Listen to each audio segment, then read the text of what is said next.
ఫిరాయింపులపై ఉన్న దృష్టి పంట నష్టంపై లేదు. మాట్లాడిన సభలో ఈ విధంగా అన్నాడు, ఫిరాయింపులపై ఉన్న దృష్టి పంట నష్టంపై లేదు.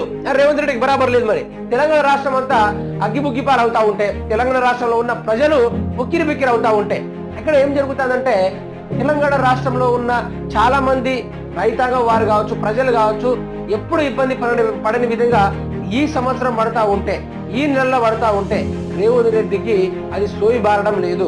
సారికి బయట ఫిరాయింపులకు ఉన్నంత ఇంట్రెస్ట్ ఇప్పుడు రాష్ట్ర రైతాంగం పైన, రాష్ట్ర విద్యార్థుల పైన, రాష్ట్ర ప్రజల పైన లేదు. అంతేనే కదా ప్రజలారా, మీరే చెప్పండి. సార్కుందా? సార్కి ఢిల్లీ తిరగడానికి, సార్ ముంబై జోడో యాత్రకు వెళ్ళడానికి, ఢిల్లీలో జరుగుతున్న జోడో యాత్రకు వెళ్ళడానికి, సోనియా గాంధీ కాలు మొక్కి రావడానికి, సోనియా గాంధీ సలహాలు తీసుకొని రావడానికి, నరేంద్ర మోడీకి 2000 కోట్ల రూపాయలు అకౌంట్ లో ట్రాన్స్ఫర్ చేయడానికి, ఆ 16,400 కోట్ల రూపాయలు శాంక్షన్